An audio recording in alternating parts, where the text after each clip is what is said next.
आप सभी का स्वागत है हमारे आरंभ सिविल सर्विसेज के इस ऑनलाइन फोरम पर। मैं हूं सुजीत आचार्य। आज हम लोग आरंभ करेंगे जेपीएससी जीएस पेपर 2 के झारखंड सेगमेंट पर पहले चैप्टर से। जैसा कि पिछले 2 वीडियो में मैंने आपसे कहा था कि आगे आने वाले हमारे YouTube के एपिसोड्स झारखंड के एक एक सेगमेंट पर आधारित होंगे, तो आज से यह खंड आरंभ होने जा रहा है। आज हम लोग बात करेंगे झारखंड के पारंपरिक शासन व्यवस्था की। जब पारंपरिक शासन व्यवस्था की बात करते हैं तो इसका अर्थ होता है कि लोगों के जीवन के नियमन, इन इंग्लिश में रेगुलेशन के लिए कुछ ऐसे नीति, नियम, तौर तरीके, प्रथा, कानून आदि का प्रचलन जिससे लोगों का जीवन नियमित हो सके, लोगों का व्यवहार नैतिकता के दायरे में, उचित अनुचित के दायरे में लाया जा सके। आज के समय में यह कार्य करना आसान है, क्योंकि आज के समय में लिखित दस्तावेज हमारे जीवन को नियमित करते हैं, जैसे संविधान के प्रावधान, अलग अलग प्रकार के कानून और अलग अलग प्रकार के विनियमन।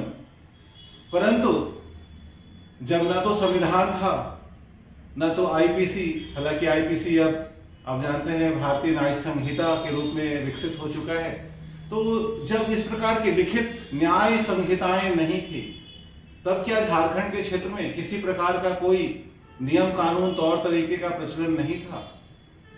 इस अध्याय में आपसे इसी बात की अपेक्षा की जाती है कि झारखंड के इतिहास के अंतर्गत आप इस तथ्य को जानें कि आधुनिक काल से पहले झारखंड में सत्ता की प्रणालियां, प्राधिकार जैसी व्यवस्थाएं किस प्रकार से कार्य करती थी। जिस काल में ना तो अंग्रेजों का आगमन हुआ था, ना तो झारखंड बंगाल प्रेसिडेंसी का हिस्सा बना था, ना तो यहां पर किसी प्रकार के किसी राजतंत्र का प्रचलन था, तो क्या इस क्षेत्र में किसी प्रकार के नियम, कानून, तौर तरीके थे अथवा नहीं थे। इस अध्याय में आपको इन्हीं चीजों को जानने की आवश्यकता होगी। अब आप जानते हैं कि झारखंड में मुख्यतः जनजातीय संस्कृति की बहुलता और प्रबलता है। स्वाभाविक रूप से झारखंड की जो 4 बड़ी संख्या वाली जनजातियां हैं, आपको उनमें प्रचलित सत्ता व्यवस्था के बारे में पढ़ना है। इसके अतिरिक्त सदान एक महत्वपूर्ण समुदाय है जो गैर जनजाति हैं, उनकी सत्ता व्यवस्था को भी पढ़ना है। इसके अतिरिक्त झारखंड में एक शासन प्रणाली और प्रचलित रही है जिसका स्वरूप मुख्य धारा के राजतंत्रों की भांति तो नहीं है, परंतु फिर भी राजतंत्रात्मक स्वरूप रहा है। जी हां, मैं बात कर रहा हूं नागवंश की। तो इस अध्याय के अंतर्गत आपको मुंडा, उरांव, संथाल, हो और सदानों के पारंपरिक शासन प्रणाली के अतिरिक्त नागवंशियों में प्रचलित शासन प्रणाली को पढ़ना है। आज हमारे इस वीडियो लेक्चर में आपको मुंडाओं के शासन प्रणाली के बारे में जानने को मिलेगा। तो चलिए आरंभ करते हैं मुंडाओं की शासन प्रणाली। क्या कौन है, इसको लेकर इतिहासकारों के बीच कई मत हैं। जो सबसे स्वीकृत मत है वह शरद चंद्र राय का है।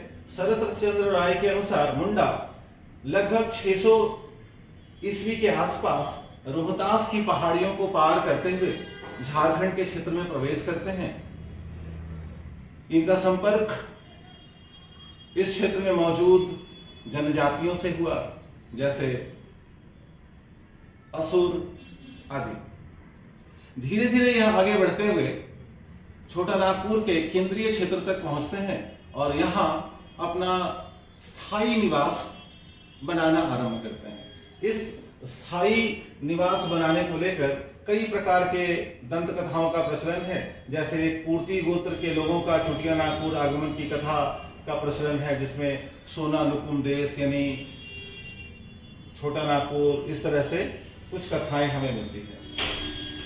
तो मूल बात यह है कि लगभग आज से 1400 वर्ष पहले झारखंड के छोटा नागपुर क्षेत्र में मुंडाओं का प्रवेश हुआ और मुंडाओं ने यहाँ पर विस्तृत जंगलों के बीच उन क्षेत्रों को पहचान कर कि जो निवास के लायक, खेती के लायक हैं, उनको काट कर साफ किया और वहां धीरे धीरे बसते चले गए। मुंडाओं के इस बसने की प्रक्रिया के साथ ही आगे चलकर आपको सत्ता व्यवस्था के उदय का चित्र दिखाई पड़ेगा। मुंडा शासन प्रणाली को समझने के लिए सबसे जरूरी है कि खूंट कट्टी प्रणाली को समझा जाए। खूंट कट्टी प्रणाली वस्तुतः भूमि, नातेदारी संबंध, गांव की सामुदायिक व्यवस्था का एक मिला जुला हुआ रूप है। जिन परिवारों ने सबसे पहले जंगल को काटकर अपने लिए निवास स्थान का निर्माण किया और जो एक ही नातेदारी संबंध, एक ही गोत्र, एक ही टोटम से जुड़े हुए थे, उनको एक खूंट कहा गया। अब एक खूंट के लोगों से मिलकर एक गांव का निर्माण हुआ। मुंडारी भाषा में गांव के लिए शब्द का प्रयोग होता है हातू। तो इस तरह से कई सारे हातू, अलग अलग खूंट पर आधारित कई सारे हातू विकसित होते चले गए। एक गांव का जो प्रमुख व्यक्ति होता था, जिसके नाम से खूंट का प्रचलन होता था, वह खूंट कट्टीदार कहलाया और वह गांव कहलाया हातू। अब एक हातू में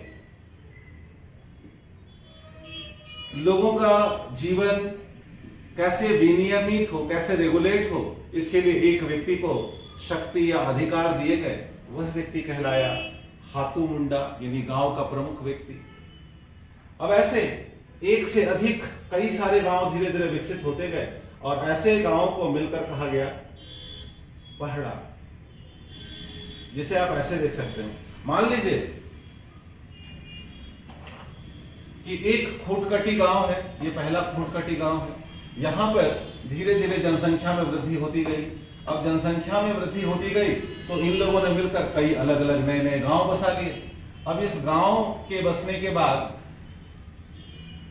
ऐसा नहीं है कि ये गांव अलग अलग हो गए। दरअसल यह अपने मूल खूंटकटी गांव के साथ सत्ता व्यवस्था के मामले में जुड़े रहे, यानी कि इस गांव का विस्तार होता गया। दूसरी ओर आप एक दूसरा भी देख सकते हैं, खूंटकटी गांव है, यहां पर भी यह प्रक्रिया चलती रही। तो एक मूल खूंटकटी गांव जो था, उसका प्रमुख जो हातू मुंडा कहलाता था, और ऐसे ही कोई दूसरा खूंटकटी गांव है, उसका प्रमुख भी हातू मुंडा कहला रहा है। इन दोनों या और इससे अधिक भी हो सकते हैं, तीसरे, चौथे, पांचवें।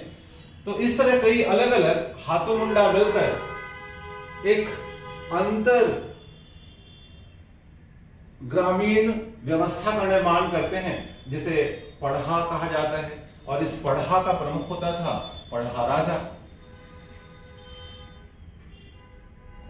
इस पूरी प्रणाली के संचालन करने के लिए कई प्रकार के अधिकारियों का जिक्र भी हमें मिलता है। पढ़ा पंचायत में कई सारे सहायक होते थे, जैसे दीवान, ठाकुर, पांडे, कर्ता, लाल। नाम से अगर आप नोटिस करें तो ऐसा लगेगा कि यह सभी सदान समुदाय के लोग हैं। तो इस प्रकार हम पाते हैं कि खूंटकटी प्रणाली जो भूमि, नातेदारी संबंध और राजनीतिक सत्ता की एक मिलीजुली प्रणाली है, और इस प्रणाली में ग्राम के स्तर पर हातू और हातू मुंडा और कई गांवों को मिलाकर अंतर ग्रामीण पढ़ा का निर्माण होता है। और पढ़ा में कई सारे एग्जीक्यूटिव्स हैं जो पढ़ा के काम को देखने में सहयोग करते हैं, दीवान, ठाकुर, पांडे, कर्ता, लाल। अब हम लोग आगे बात करेंगे उन कार्यपालक अधिकारियों की जो इस खूंटकटी प्रणाली में हातू मुंडा और पढ़ा के प्रमुख पढ़ा राजा को अपनी सहायता देते हैं, ताकि वह अपना कार्य सुचारू रूप से कर सके। देखिए, हातू में जो व्यक्ति अपने हातू यानी गांव का प्रमुख होता है वह अनुवांशिक होता है, और उसकी सहायता के लिए एक व्यक्ति गांव में मौजूद रहता है जिसे डाकुआ कहते हैं। ऐसे ही पढ़ा क्या है, या अलग अलग कई हातू पंचायतों के हातू मुंडा के द्वारा चयनित एक व्यक्ति है।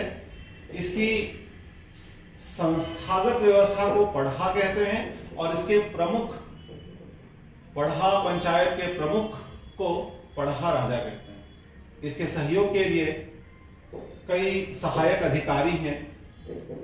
इनमें पांडे का काम है दस्तावेजों का देखरेख करना। दीवान यह पढ़ा राजा का मंत्री होता है। ठाकुर पढ़ा राजा का सहायक होता है। लाल का काम है जब कोई काउंसिल चल रही है, सभा चल रही है, तब वहां दलील अथवा तर्क आदि का को प्रस्तुत करे। इसके अतिरिक्त बर्तनदाज नाम के एक और भी अधिकारी होते हैं जिनका काम होता है गांव में सुरक्षा व्यवस्था को बनाए रखना। इसे आप सिपाही की तरह समझ सकते हैं। यह प्रणाली अंग्रेजों के आगमन के बाद भी काफी हद तक चलती रही और आज भी यह अस्तित्व में है। यह बात अलग है कि अब आज की संवैधानिक प्रणाली, आज के लोकतंत्र और न्याय प्रणालियों के अंतर्गत इसकी वह भूमिका अब तक कायम नहीं है, परंतु सांस्कृतिक रूप से यह आज भी प्रचलन में है। और झारखंड की सरकार इस प्रणाली को अपने शासन, प्रशासन, न्याय, कानून जैसे मामलों में भी स्वीकार करती है। बल्कि अभी तो स्थिति यह है कि इस प्रणाली को पुनर्जीवित करने के प्रयास भी किए जा रहे हैं, और इस प्रणाली में काम करने वाले लोगों को सरकार अपनी करती है और उन्हें कुछ मानदेय का भुगतान। इस प्रणाली का महत्व इस बात का है कि एक ऐसी प्रणाली जिसका विकास एक सहस्राब्दी से नहीं हुआ और आज भी यह प्रचलन में है, यह अपने आप में अद्भुत है। और झारखंड में इसका प्रचलन एक जीवंत समाज का चित्रण है। उम्मीद करता हूं कि आज आपको मुंडाओं में प्रचलित शासन व्यवस्था, उसकी प्रणाली, उसके विभिन्न आयामों का एक मूलभूत समझ होना होगा। देखिए, ऐसे बहुत सारे आपको स्थान मिल जाएंगे जहां पर तथ्यात्मक एक एक तथ्य मिल सकते हैं, परंतु हमारे वीडियो लेक्चर्स में आपको अवधारणात्मक समझ बनती चली जाएगी। और जब एक बार अपनी समझ का प्रयोग करेंगे, आप जान पाएंगे कि यह व्यवस्था क्यों बनी, कैसे बनी और यह कार्य कैसे करती है। तो जुड़े रहिए हमारे साथ, बने रहिए हमारे वीडियो सेशंस के साथ। आपको आने वाले समय में एक एक अध्याय पर एक एक विशिष्ट प्रमाणिक तथ्यों के साथ वीडियो सेशंस उपलब्ध रहेंगे। आप हमारे साथ मिलकर अपनी तैयारी को गति दीजिए। बहुत बहुत धन्यवाद।